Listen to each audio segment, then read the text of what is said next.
everyone, welcome to Mr. Queen PH, and in today's video we will see what's coming to you in April 2025. As you all know, these are general readings, so it may not resonate with you completely, but if you want to consult with a trusted personal advisor who can give you individualized reading, I highly recommend my sponsor, Psychic Source. Psychic Source is the most trusted psychic service in the industry with over 35 years of experience. They provide intuitive guidance accessible to anyone through their community of professional and gifted advisors. You can connect with them at your most comfortable way through a phone call, video chat, or text. Psychic Source is committed to hope, healing, and empowerment. And if you're not happy with your last paid psychic reading, it's free. That's how confident they are, backing it up with a no-risk guarantee. Even if I'm a tarot reader myself, I still seek guidance to gain clarity from other psychics to see a different perspective, because sometimes I can be biased on how I read my own cards. And I'm so satisfied with my recent consultation with Venus. She's an advisor from Psychic Source. She gave me comfort and insights with the project that I'm working with. Now here's the good news. Psychic Source is giving an extra special discount to new customers from my channel. This is the best and highest value promotion in the industry, and other psychic brands don't even close. Just go to trypsychicsource.com/MrQueen and use my code MrQueen to try up to 40 minutes with an advisor for just $19.80. That is up to $240 value. 40 minutes will allow you to talk to multiple advisors, and you don't have to use all the minutes in one session. You can also call the number on the screen to get a reading or scan this QR code to easily access the website. Again, that's trypsychicsource.com/MrQueen, or click the link in my description to connect with an advisor anytime, anywhere. Thank you so much, Psychic Source, for this opportunity. And now, let's go to your reading. Okay, Scorpio, let's see what's coming to you ngayong April 2025. Please subscribe to our channel to show your support, like, share this video, at mag-comment na rin kayo kung kayo ay naka-resonate. So, April for Scorpio. This is your overall energy, possible challenge, opportunity, your focus, at yung blessing. Bottom of the deck is the Five of Cups. Meron kang mga regrets, no? Regrets from the things na akala mo na miss out mo or hindi mo inasikaso. Parang some of you meron kayong napabayaan. So you're feeling sad about that. Pero maari kasing meron kang binibigyan ng attention pero wala ka nang magagawa doon. So you have to focus on the things na meron ka pa. Okay? Yes, yung mga taong nagmamahal sa'yo, mga taong supportive sa'yo. So your overall energy is the Hermit. Yung iba sa inyo, Scorpio, maaring you will isolate yourself. Mas gusto nyong mas mapag-isa. Oo. This is also reassessing your situation. Maaring meron kang major decision na gagawin ngayong April na kailangan mo ng clarity, kailangan mo ng kaliwanagan ng isip. So you want to kumbaga ayaw mo na maapektuhan ka or maimpluwensyahan yung decision mo ng opinion ng iba. And then your challenge is the Hanged Man. Meron kang mga dinidelay na gawain. Maari kasing hindi ka pa ready for that. Hindi ka pa ready na gawin yun. That's why you are taking your time. Kaya lang, syempre, alam naman natin na yung tinatawag na paralysis of analysis, na minsan sa kaka-overthink natin or parang we want to make things perfect, hindi natin nasisimulan talaga yung gusto nating gawin. 'Di ba? Now, your opportunity is the Four of Swords. This is about taking a rest, taking a break, and also, maaring some of you kasi medyo stressed, no?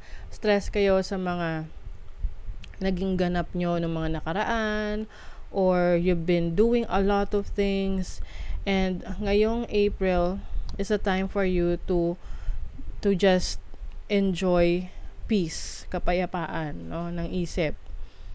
That's why yung iba umiiwas sa gulo, umiiwas sa drama, mas gusto nyo mapag-isa. And then your focus is the Three of Cups. Your focus is about finding joy in your life, no? Maaring mas bibigyan mo rin ng attention yung mga taong alam mong nandyan para sa'yo. Those people who really loves you and cares about you. And maaring meron kang isi-celebrate. It's like an achievement. Ano tong achievement na to? Sa sarili mo. Yes. Meron dito kasi na maaring meron kayong unhealthy habits na finally na-overcome nyo na, finally natanggal nyo na sa sistema nyo, sa sarili nyo. Kaya you feel good about it na meron kang na-achieve para sa sarili mo. And then your blessing is the Ten of Wands. So as a blessing, maraming trabaho, maraming kailangan gawin. Kaya siguro ang isa rin sa opportunity for you ngayon is to find time para makapagpahinga. And also find time para sa sarili mo. So let's see. Let's clarify that. What is the Hermit?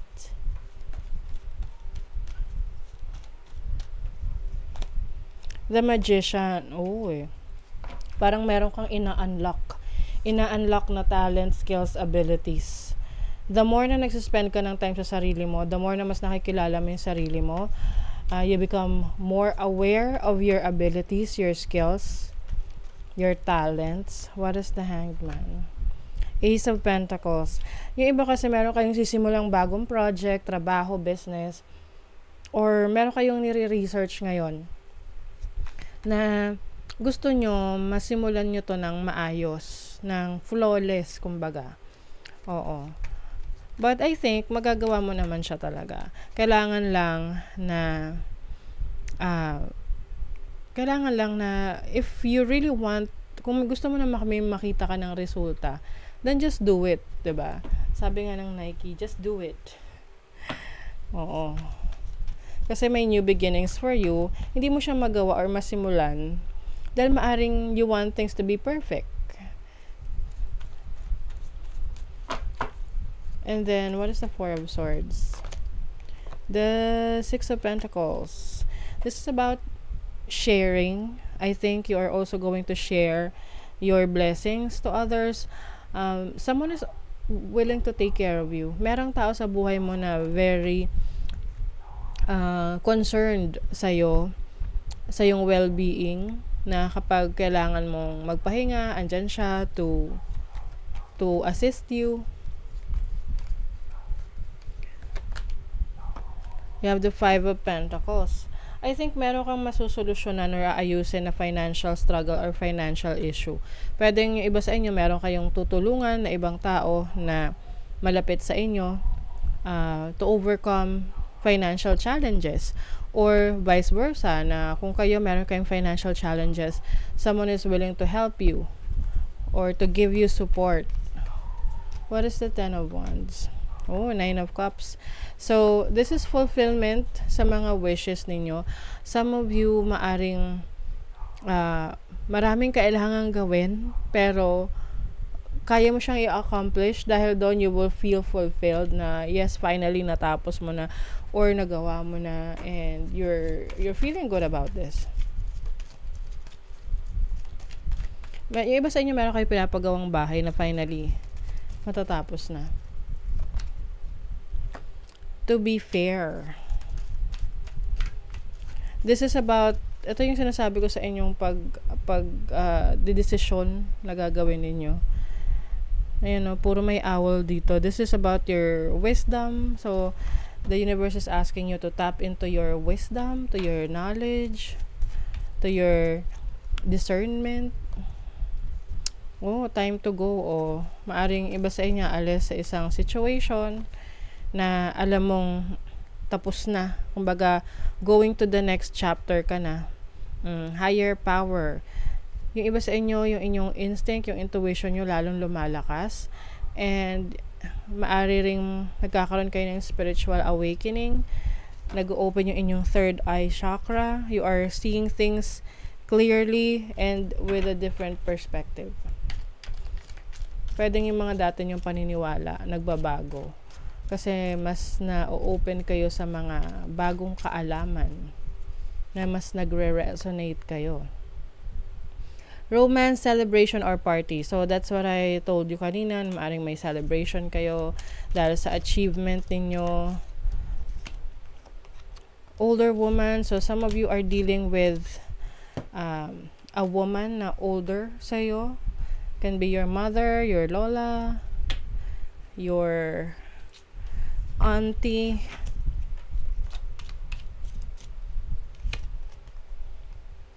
Temporary problems. So, some of you, Scorpio, maaring itong temporary problems na to, may kinalaman to sa older woman sa family ninyo. Pwedeng lola, or your mother, cousin. Uy, 2 beses yung clouds. Sabi dito, life will be fine with firm decision. Oh, meron kayong pagdidesisyonan.